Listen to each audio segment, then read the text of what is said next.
So the only thing with a carb-based meal is it's from a digestion standpoint, it's probably going to digest relatively quick. So if you're going to do that, you probably want to mix some kind of a protein in as well with maybe a little bit of fat.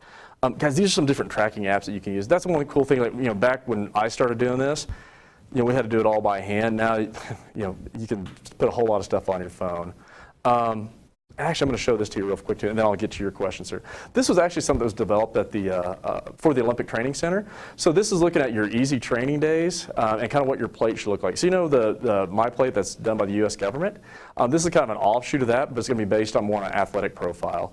So what you can see here is, during an easy training day, ideally what you're aiming for is about half of your plate to be vegetables or fresh fruit, about a quarter or a little bit over that to be protein if you're looking at it for weight management purposes. So basically, if you're looking at it for weight management, you're going to have a little bit more protein versus starches. Okay, and then for energy, about a quarter to that's small reduction there being mostly starch-based products or carbohydrate. Okay, so that's going to be kind of an easy training day that's aimed at weight management. Honestly, like right now, while you guys are doing more seat time, that's probably pretty close to what it will look like.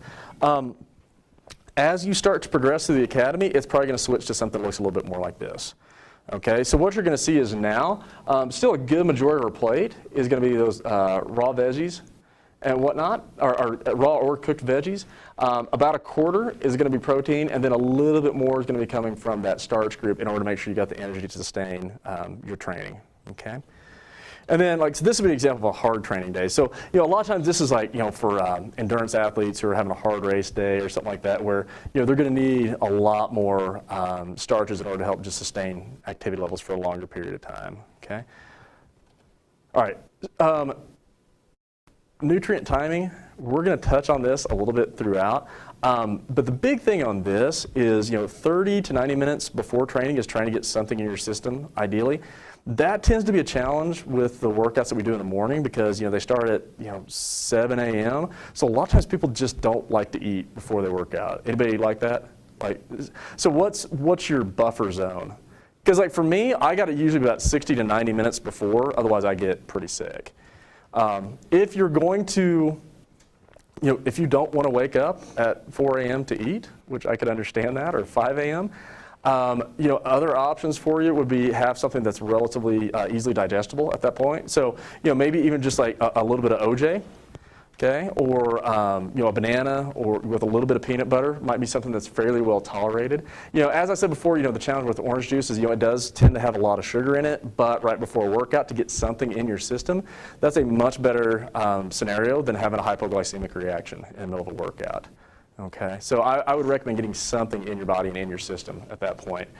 So we're talking about examples of different foods that are going to be relatively easy to eat during this time frame. So here's some examples. So PB&J sandwich is actually pretty darn good.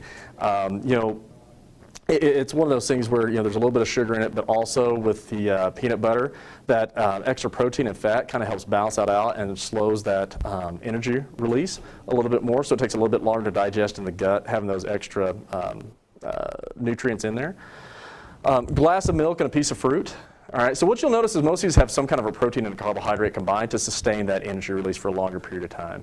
So basically, we wouldn't want you to have just, typically would only want carbohydrate because it is going to cause that quick sugar dump and that insulin increase. So again, you'll tend to have a real high rise and then you'll drop off pretty quickly. Blood sugar will drop off. So we want to try and sustain that blood sugar as long as we can with that. RTD shakes, so that's your ready to drinks. All right, so as I said before, that might be one of those opportunities where nutritional supplementation during this time frame may not be a horrible situation, especially when you're in a pinch and especially when you can't eat like normal.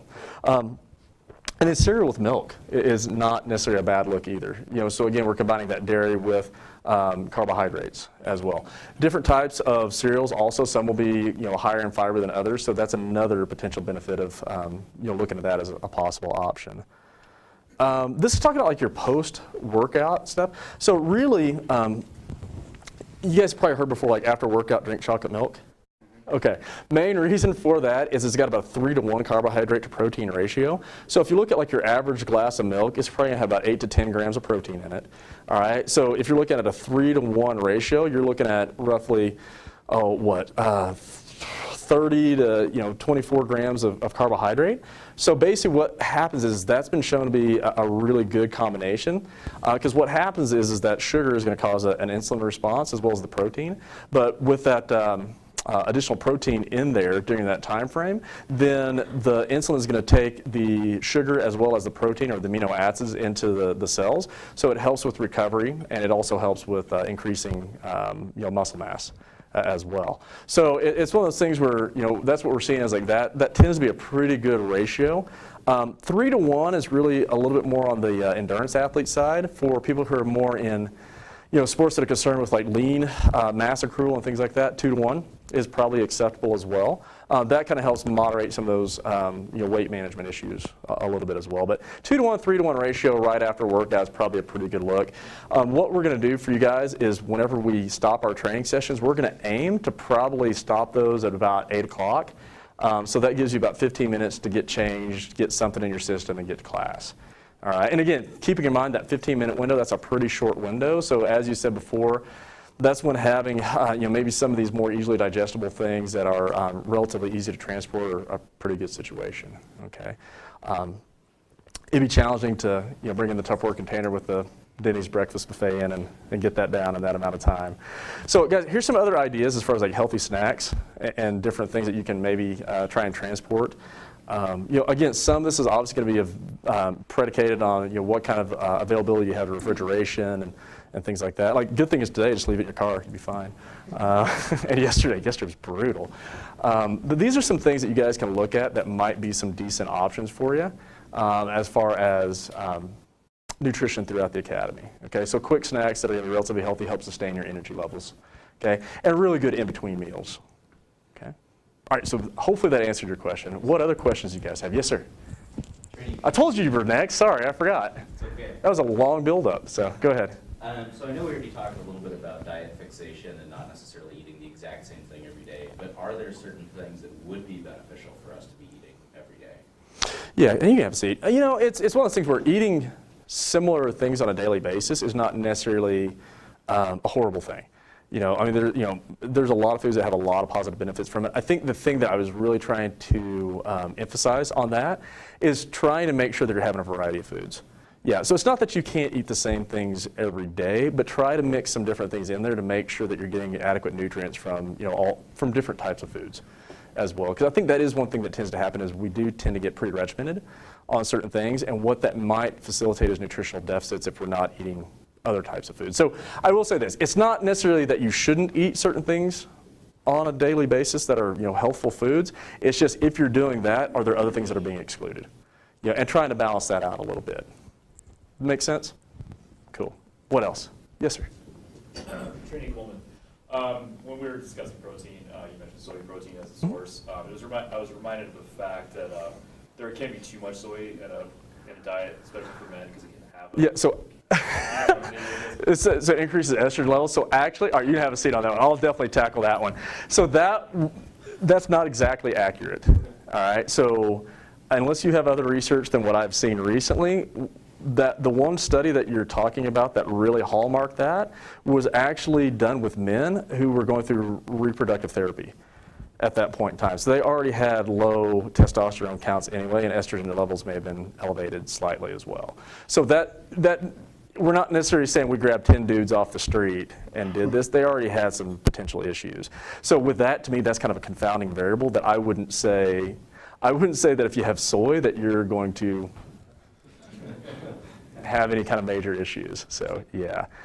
Now, again, if you can find other research that shows otherwise at this point, I'm 100% game to look at it. But with that one, that would be one flaw with that particular study is like if you look at the group, they already had a deficit in that regard. So yeah. Okay. What else? Yes, sir. Training natural. Is there a time that's too early or too late to eat? Oh man, that's a great question. That's a loaded question, actually. No. Next question. Anyway, no, it depends. So, the thing about it is it depends on how your body responds to it. A lot of times, if you have something really heavy, later in the evening, your body's going to have to spend time digesting that. So, if a lot of times for people who eat right before bed, they have a hard time getting to sleep because, they lay back, the stomach's full, and they're still digesting the food. So it can create some issues as far as that goes. I think a lot of it really gets into personal tolerance. How do you tolerate, and how does your body tolerate it? I will say this also, guys, if you're going to, so one, I would look at what you're doing right now, and I would try and make one change. Okay, that's going to take you further along the continuum and make you better. I think one of the big challenges that happens a lot of times is people hear a talk like this and all of a sudden they try and change everything. That's not super practical. So what are you doing well already? Trying to add maybe one positive thing, take away one negative thing, see how that goes. Once you adopt that as a habit, then move to the next one. As far as like time of day, eating, probably the biggest thing that I'm concerned with is how that's going to affect you related to what your work schedules are and what your activity schedule looks like. So, as we said before, is there a right time, is there a wrong time? Some of it's going to be personal preference. Like as far as, nutritionally, like I know some people can literally like eat a sandwich right before they go work out and they're completely fine. The funny thing is now you've got a competition going on with blood flow to either digest that food or to go to your working skeletal muscle tissue. So I would not want to be involved in that battle necessarily. So that's why I say, usually, 60 to 90 minutes pre-workout is a better idea on that. And then immediately after your workout, within about 15 to 30 minutes, try and get, some lean protein of some type and some carbohydrate in your system. Okay, that will certainly help. As far as timing goes or what you're ingesting, whey protein after a workout is a better option than like casein. Casein actually tends to have a slower release. So if you were, let's say at night, you're hungry, you're trying to recover from training, you want to have a snack and eating, like casein protein powder might be something good to have before bedtime because that's going to have a little bit slower digestion process and slower release in your system. So overnight when you're recovering, that might actually help with that process a little bit. But I think a lot of that also gets back down to is, I wouldn't necessarily chug a shake, but I'd make a reasonable amount. Yeah, because I think, and that's the thing is like, guys, during this time frame, it's probably not the time to be, well, let me take that back. In the next 4 or 5 weeks, you can probably play around a little bit with your nutrition, but when you get the gear on and you're out there, I wouldn't mess around too much. Because if you start trying new things and all of a sudden, let's say your fiber intake goes way up and you're stuck with all the gear on, that could be a challenge, right? So I wouldn't get too crazy about changing things at that time. So right now would probably be the time to experiment a little bit, see how your body's responding to maybe some of these changes, and then you can kind of carry that on through when you get more active. Okay. What else? Yes, sir. Training Coleman, you just touched on, I was going to ask about casein protein, so digestive. Is that really just our personal preference, or do you recommend it? About whether to take it or not? Yeah, whether to take it. So yeah, that's a great question. So here's the deal: is like to keep myself out of court, I will never say do this or do that. It's an option. And the body, and I joke about that, but in reality, it's one of those things where it's an option for you. So it's one of those things where if you're not getting an adequate amount of calories, or you're not getting that in your diet elsewhere, then using a supplement like that might be beneficial. Yeah, so I would say this, like, again, from what we know science-wise, is like the whey protein is going to be better post-exercise, whereas the casein, it's not that it's necessarily bad, it's just going to probably be more beneficial later on. Yep. So, I mean, as far as recommending it, I think it really gets back down to what's doable for you, and is that a strategy that's going to work for you in the context of the entire day? So, for me personally, I know that if I had a choice between, having a whey protein drink or going and getting a Big Mac because I had no other option, I would probably go with the whey protein drink. Okay, so that would be kind of what I would weigh out, is like, what's the cost benefit of those options? Yeah, yes, sir. Training grave, sir. Sure. So I kind of have a unique thing with like protein powder, kind of while we're on the topic of that. Okay. I'm allergic to most protein powders. Oh, then I wouldn't take them if I were you. Well, yeah, I That was easy. So, casein, soy, stuff like that. Okay. But the last couple plant-based protein powders Okay. I've tried, like, have worked, like, I haven't been allergic to them. awesome.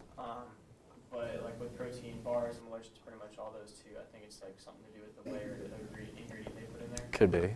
You have lactose issues, or? Not really. Okay. Sometimes some milks will cause an effect, but most of the time they'll. Right. Some ice creams will, most ice creams will. Right. Kind of weird, like off and on. Are there any like plant-based protein bars off the top of your head you would know, or any other things? You know, off the top of my head, I don't know. I mean, I would assume that if you went to, like a Whole Food store or something like that, they could probably point you in the right direction on that.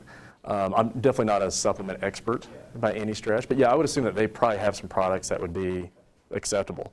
The only thing I would say is that, just experiment with them, and it probably wouldn't be a bad situation for you to have those maybe on the off days and see how you tolerate them before having them on the day of, because again, that can lead to a pretty uncomfortable day.